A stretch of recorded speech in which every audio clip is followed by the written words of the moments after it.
చూచూ రాజు. ఒక ఊళ్ళో ఒక ఎలుక ఉండేది. దాని పేరు చూచూ. ఒకరోజు దానికి ఎరుపు రంగు గుడ్డ దొరికింది.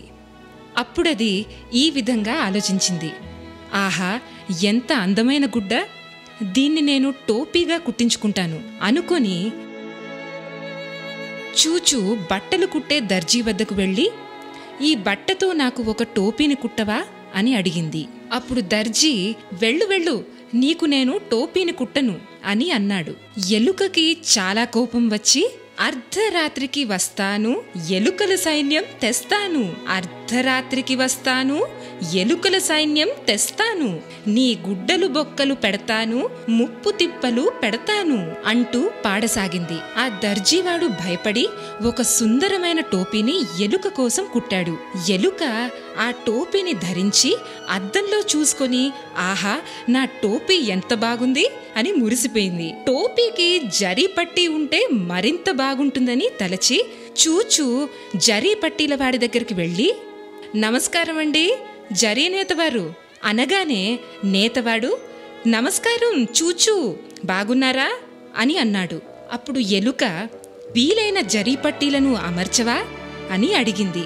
అప్పుడు నేతవాడు, నాకింకేం పనిలేదనుకున్నావా, పో పో అని అన్నాడు. కోపగించిన చూచూ ఎలుక ఇలా అనింది, అర్ధరాత్రికి వస్తాను, నా ఎలుకల సైన్యం తెస్తాను, అర్ధరాత్రికి వస్తాను, ఎలుకల సైన్యం తెస్తాను, నీ జరీ అంచులు కుడతాను, నిన్ను ముప్పు తిప్పులు పెడతాను, నీ జరీ అంచులు కుడతాను, నిన్ను ముప్పు తిప్పులు పెడతాను అని అనింది. దాంతో జరీ నేతవాడు భయపడి వెంటనే ఎలుక టోపీకి చకచకా ఒక జరీ అంచుపోగులు అల్లి ఇచ్చాడు. చూచూ టోపీని పెట్టుకుని అద్దంలో చూసి ఎంతో ఆనందించి, ఆహా, నేనిప్పుడు రాజునయ్యాను అని రాజమందిరం వైపు పరుగులు తీసింది. అక్కడకు చేరి ఇలా అనింది, బాగా ఉన్నది నా టోపీ, బాగా లేనిది రాజు టోపీ. ఈ మాటలు విన్న ప్రజలు విషయం కాస్త రాజుగారికి తెలిపారు. రాజుగారికి కోపం వచ్చి వెంటనే భటులను పిలిచి ఎలుకను సభకు తీసుకురమ్మన్నారు. భటులు ఎలుక వద్దకు వచ్చి, ఎలుక ఎలుక, రాజుగారు నిన్ను రమ్మన్నారు, పద పద అని అన్నారు. అప్పుడు ఎలుక, మర్యాదగా మాట్లాడండి, నేనే రాజుని, రాజుగారి టోపీ కన్నా నా టోపీయే అందమైనది, అందుకే నేనే రాజుని, అంతేకాదు రాజుగారిని నా వద్దకే తీసుకురండి, నేనతడి వద్దకి వెళ్లను కాక వెళ్లను అంది ఎలుక. దాంతో రాజుగారే స్వయంగా వచ్చి నా టోపీ బాగుంది అనడాన్ని విని ఎలుక, నా టోపీ ఇంకా బాగుంది, ఒప్పుకోలేదంటే అనడంతో రాజుగారు, ఒప్పుకోను, నా టోపీయే చాలా బాగుంది అనడంతో ఎలుకకి మళ్లీ కోపం వచ్చింది.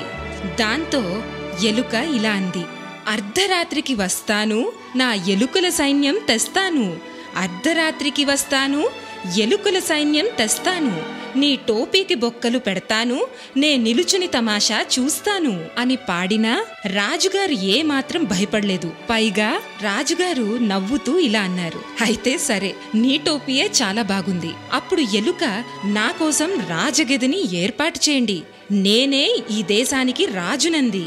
మహారాజు ఎలుకకు ఎలుక గదిని ఏర్పాటు చేశారు. గదిలో పరుపుని తలగడల్ని ఏర్పాటు చేశారు.